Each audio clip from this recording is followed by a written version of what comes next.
Dans ce studio, une équipe de Radio-Canada va tâcher, cette année encore, à l'aide d'images, de cartes géographiques, de tableaux noirs et de tous les moyens du bord, de jeter un coup d'œil sur les principaux événements de chez nous et d'ailleurs, en faisant de son mieux à tout le moins pour ne pas les obscurcir davantage.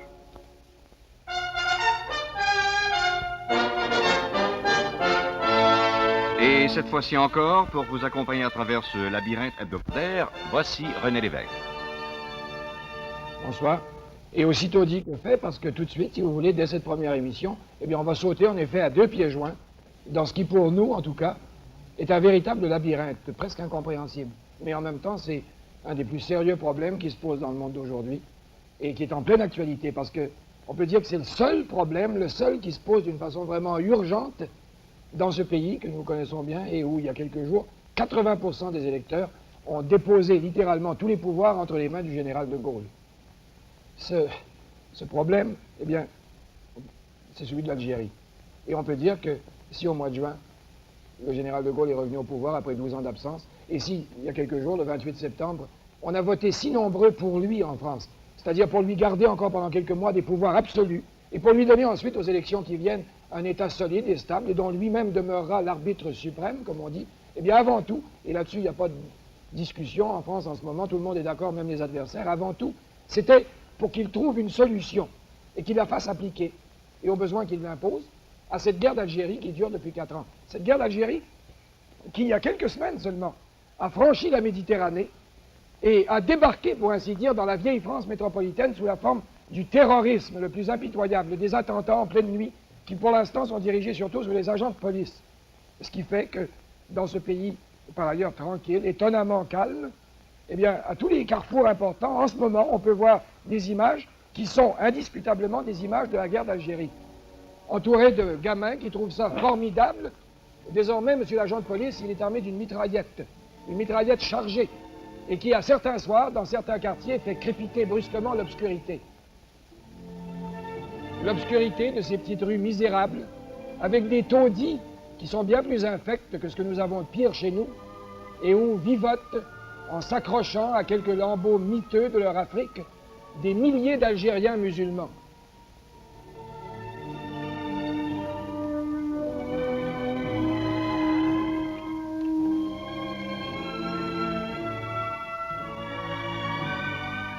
Un peu partout en France, ils sont 400 000 qui s'entassent ainsi dans les emplois les plus pauvres et dans les maisons les plus délabrées, et qui, tout en continuant à faire des enfants, tâchent aussi de mettre quelques sous de côté pour nourrir ceux qu'ils ont laissés en Algérie, et qui se sauvent par pudeur et par méfiance quand les curieux viennent voir leur misère. Et après avoir vu ainsi, à la sauvette, comment se pose cet atroce problème algérien, comment il se profile sur la vieille France métropolitaine, eh bien naturellement, puisqu'on était là, on avait envie d'aller voir aussi comment il se pose chez lui en Algérie. Mais, et aller voir ça avec nos yeux à nous, de Canadiens, qui sont peut-être pas des yeux d'aigle, mais qui s'ouvrent aussi grands qu'ils peuvent, et après tout, qui sont les seuls que la Providence nous a donnés pour voir ce qui se passe. Mais malheureusement, des circonstances qui n'étaient pas l'effet du hasard, n'ont pas voulu. Ça ne sert à rien d'insister, parce que ce serait une histoire de toute façon qui serait plus amusante à écouter qu'à raconter. De toute façon, ce tableau algérien que les circonstances nous ont empêchés de contempler, il est pas mal connu dans ces grandes lignes depuis 4 ans qu'il fait le tour du monde. Dans cette Algérie, vous avez 9 millions de musulmans, de gens qui ont la langue et la religion de Mahomet, et en face, ou à côté d'eux, vous avez 1 million d'Européens d'origine française, italienne ou espagnole. Or, il y a 4 ans, en 1954, chez les musulmans d'Algérie est apparu ce phénomène central de l'après-guerre, le nationalisme intraitable et vite impitoyable des hommes qui ont vécu longtemps sous la domination d'autrui. Et ça a pris la forme de la rébellion des maquis du FLN, le Front de la Libération Nationale, les rebelles musulmans algériens. Et ce nationalisme était alimenté évidemment par le fait que des deux côtés de l'Algérie, au Maroc et en Tunisie, on venait d'obtenir l'indépendance.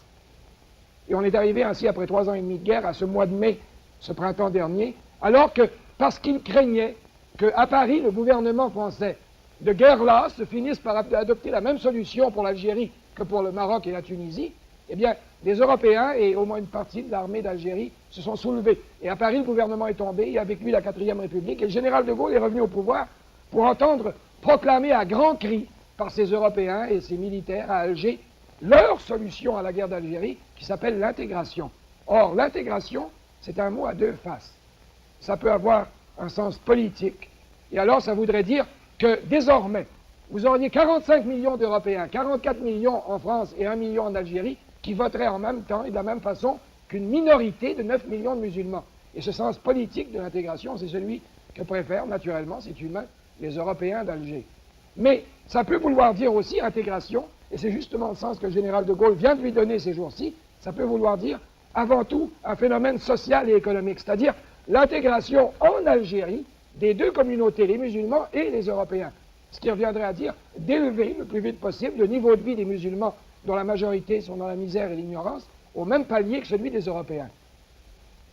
Et avec ces grandes lignes, tant bien que mal placées dans notre esprit, puisqu'on ne pouvait pas aller voir ce qui se passait en Algérie, on est allé voir en France, puisqu'après tout, c'est la vieille France métropolitaine qui paye pour cette guerre d'Algérie.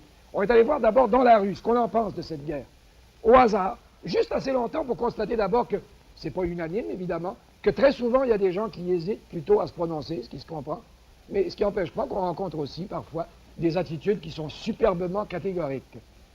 Écoutez, je crois que tout bon Français voudrait voir ça finir, parce qu'enfin, c'est lamentable, une chose comme celle-ci. Ces tueries-là, vous savez, je crois que les hommes et les femmes ne sont pas pour ça. Tout le monde est pour la finition de cette chose-là, mais dans une façon honorable pour la France. Car l'Algérie nous appartient et restera à la France, à mon avis. Ouais, j'ai mon fils en Algérie, mais je crois que il faut que ça finisse, mais alors d'une façon honorable pour nous. Mais si, excusez-moi de vous pousser un peu, mais si les musulmans qui aujourd'hui forment le FLN, par exemple, continuent à se battre, et ça se répand jusqu'en France avec le terrorisme, est-ce que la négociation serait pas la seule façon? Moi, je ne pense pas. Non, je ne crois pas. Et vous croyez que ça peut finir quand même? Je crois sincèrement. Est-ce que le Oui, terrorisme... sincèrement, parce que je crois que, d'ailleurs, interroger tous les soldats qui sont par là, ils vous diront que vraiment, si on voulait, la guerre serait finie depuis longtemps. En la faisant plus durement? Oui. Oui, absolument. Et vous, monsieur? Oui, moi je suis d'avis de monsieur aussi. Je suis entièrement de son avis parce que j'estime que le FLN, écoutez, dans le fond, on devrait pouvoir les arrêter, ces gens-là. Apparemment, on peut pas. Raison, ils ont souffert, c'est un fait, parce qu'il y a beaucoup des colons qui les ont exploités, c'est un fait. Ils sont révolutionnés pour une bonne raison, parce qu'ils gagnaient pas leur vie. Mais aujourd'hui, puisqu'on leur propose des conditions qui sont les mêmes que les nôtres, ils devraient accepter à ce moment-là. Alors l'intégration, ça serait, c'est vraiment la solution. Absolument. Mais oui, Absolument. mais oui. Si on la refuse chez les gens d'Algérie, comme il paraît-il, enfin, c'est ce qu'on a dit, que ça pourrait être refusé alors qu'elle serait. Alors là, ça dépasse nos compétences. Écoutez, moi je crois que le général de Gaulle, il faisait assez puissant en Algérie pour pouvoir arriver à une solution, parce que d'ailleurs on en a eu des preuves quand il y a été là. Il est acclamé partout. Je ne souhaite qu'une chose, c'est qu'elle se termine le plus rapidement possible.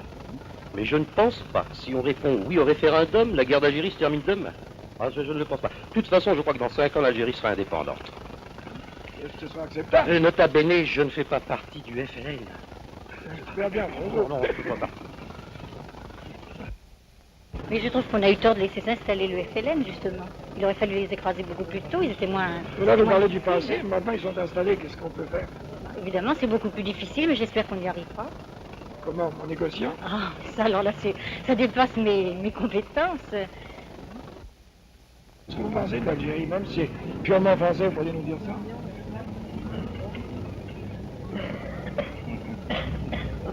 C'est délicat. Alors, on comprend que c'est délicat, c'est le mot que j'ai employé, mais enfin...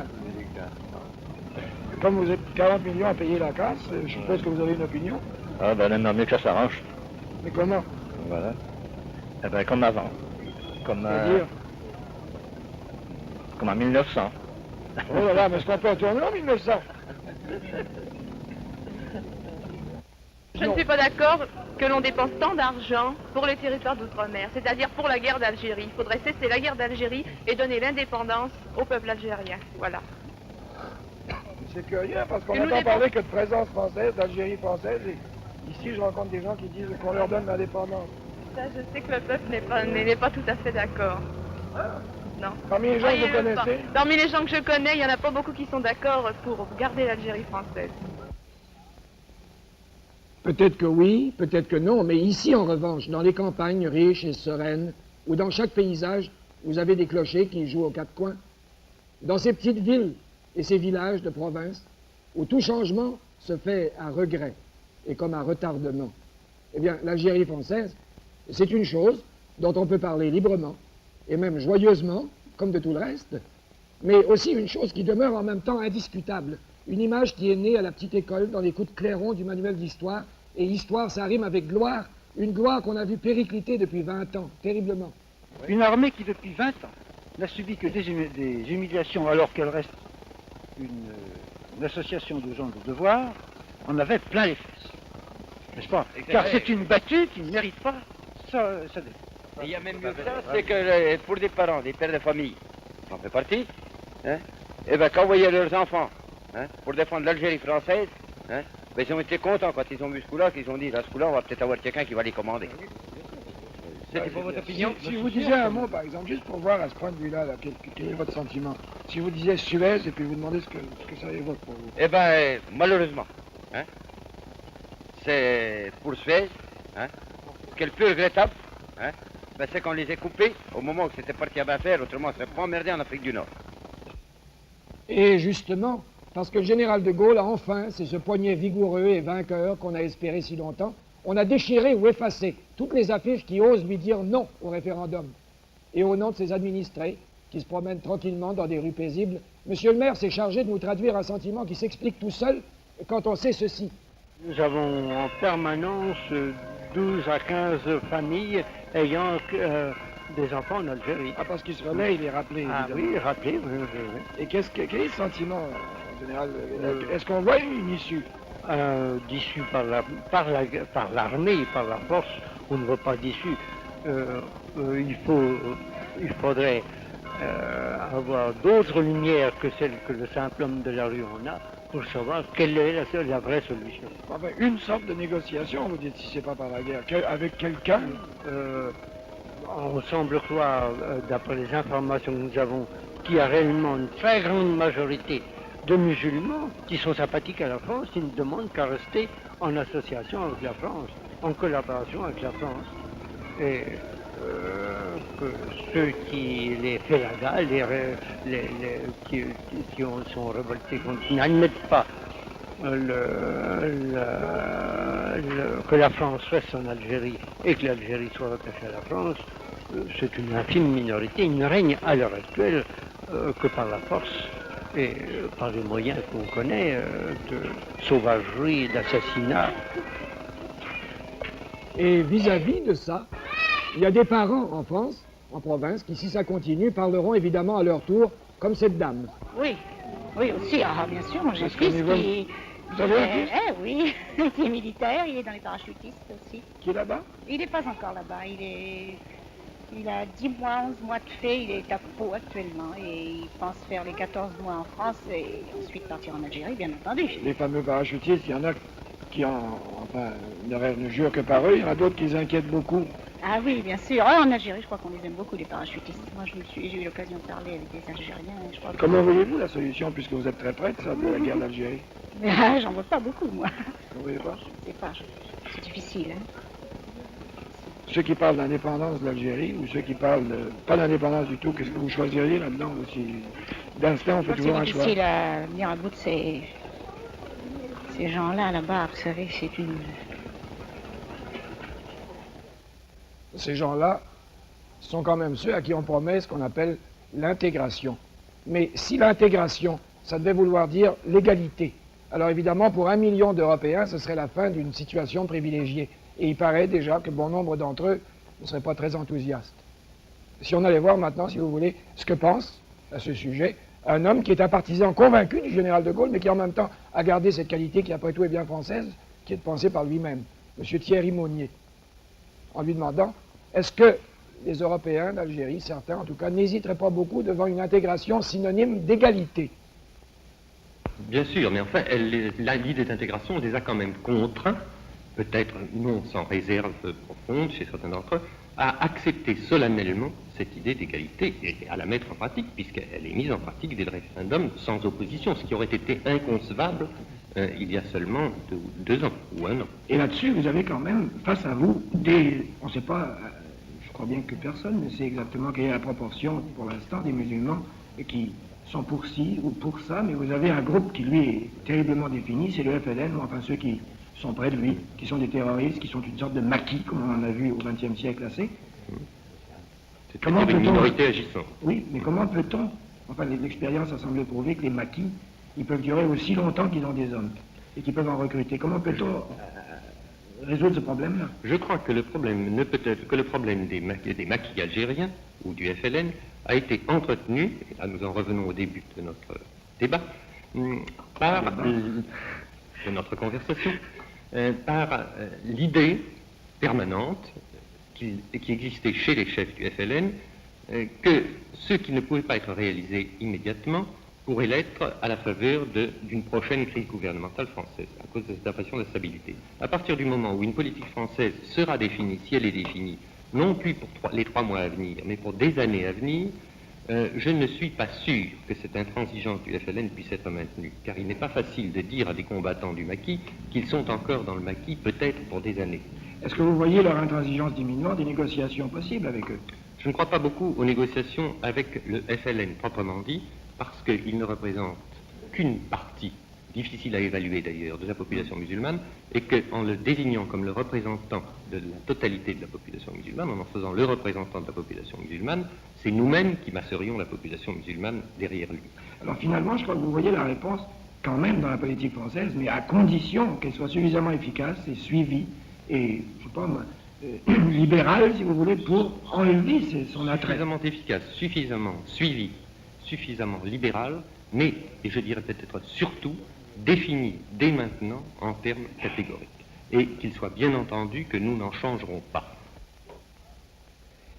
Et justement, c'est une politique de ce genre que le général de Gaulle, à peine plébiscité par une majorité écrasante, aussi bien en Algérie qu'en France, est allé proposer ces jours-ci, dans son premier grand discours, ici, à Constantine, une grande ville juste à la frontière entre la Tunisie, tout près de la frontière entre la Tunisie et l'Algérie. Une politique qui prévoit audacieusement pour les 5 années qui viennent une transformation économique et sociale de l'Algérie, et qui dans ces 2 domaines serait une véritable révolution. C'est la transformation profonde de ce pays, si courageux, si vivant, mais aussi si difficile et souffrant, qu'il faut réaliser. Cela veut dire qu'il est nécessaire que les conditions de vie de chacune et de chacun s'améliorent de jour en jour. Cela veut dire que le travail des habitants, les ressources du sol, la valeur des élites doivent être mises au jour et développées. Cela veut dire que les enfants doivent être instruits. Cela veut dire que l'Algérie tout entière doit avoir sa part de ce que la civilisation moderne peut et doit apporter aux hommes en fait de bien-être et de dignité. Non, ce plan qui est plein de souffle et de générosité, et qui donne un sens admirablement concret à ce mot de grandeur que le général de Gaulle affectionne, ce plan, entre autres choses, il prévoit pour tout de suite des emplois pour 400 000 des 700 000 chômeurs qu'il y a en Algérie. D'ici 3 ans, il prévoit que tous les enfants, aussi bien musulmans qu'européens, en Algérie, seraient à l'école.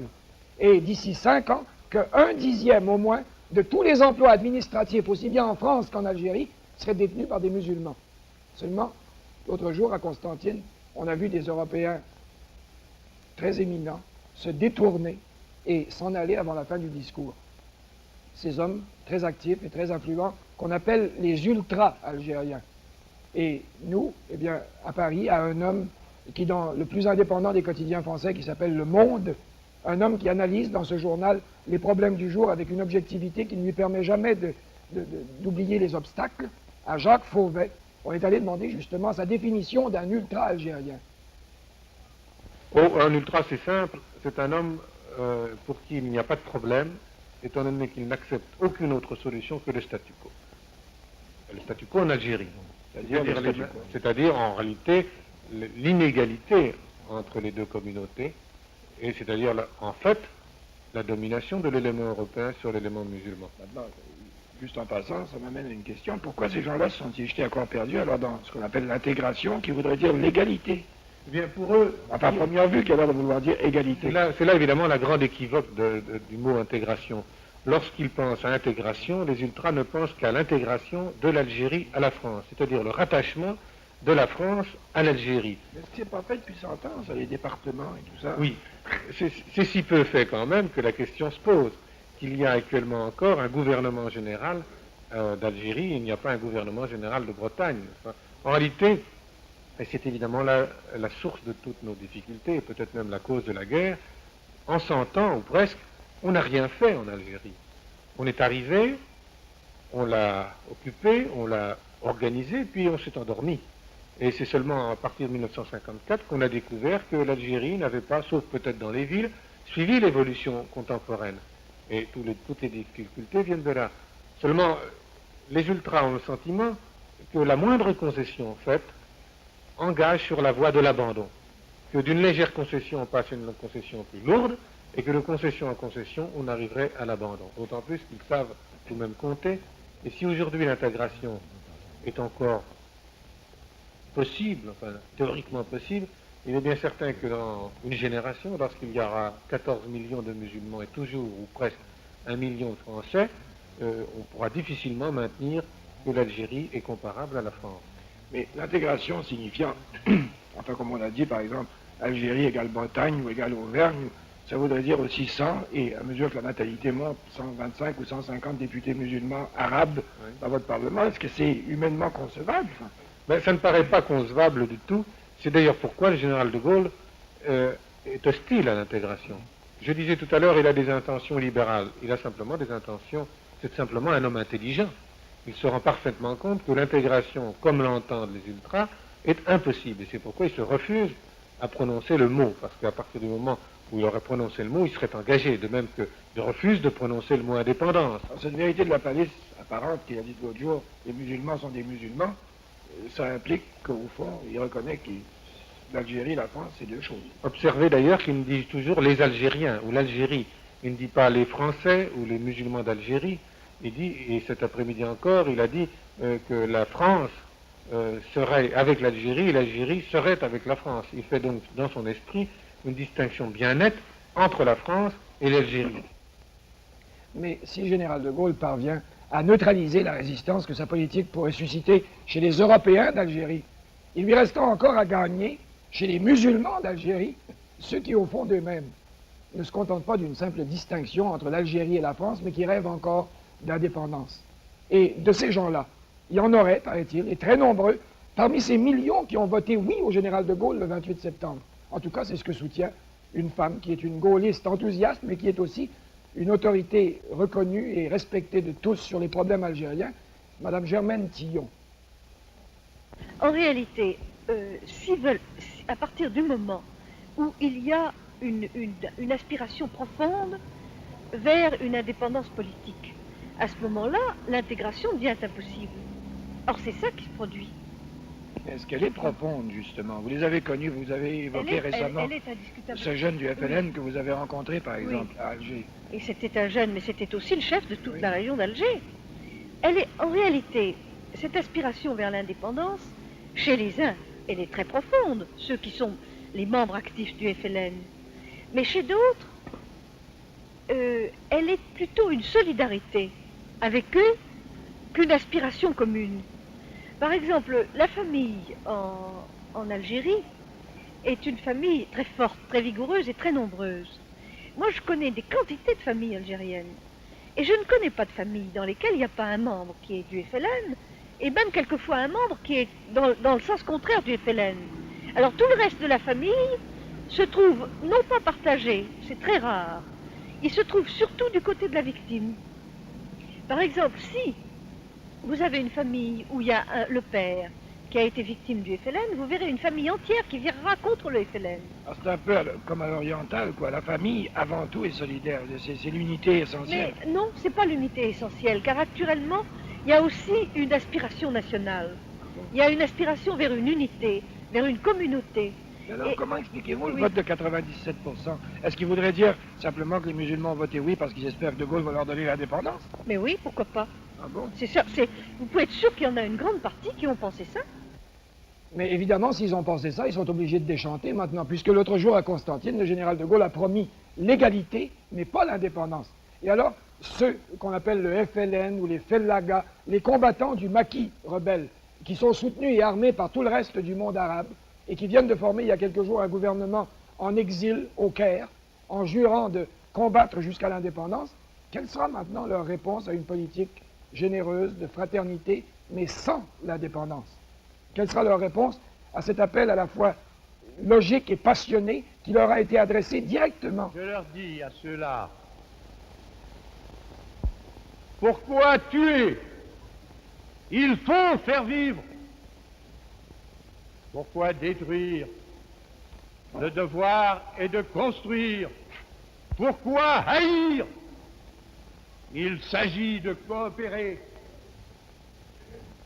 Cesser ces combats absurdes. Et aussitôt, on verra l'espérance refleurir partout sur les terres de l'Algérie. On verra se vider les prisons. On verra s'ouvrir un avenir assez grand pour tout le monde, en particulier pour vous-même. Et puis m'adressant à tels États qui jettent ici de l'huile sur le feu, tandis que leur peuple douloureux halète sous les dictatures, je leur déclare ce que la France est en mesure d'accomplir ici, ce que la France seulement est en mesure de réaliser. Pouvez-vous le faire, vous autres? Non. Alors? Alors, il reste à voir si cet homme, qui est à coup sûr l'incarnation d'elle-même la plus impressionnante que la France puisse s'offrir en ce moment, il reste à voir s'il est capable de réussir ce miracle qui, à notre époque, n'a pas encore été réussi nulle part. Ce miracle qui serait de marier des courants très puissants et contraires, de concilier des hommes qui se battent furieusement entre eux pour des intérêts, des idées ou des mirages qui s'entrechoquent. Et capable aussi de les réunir, les rassembler tous au bas de la même tribune, pour leur faire chanter en chœur, à l'unisson, à la fois en arabe et en français,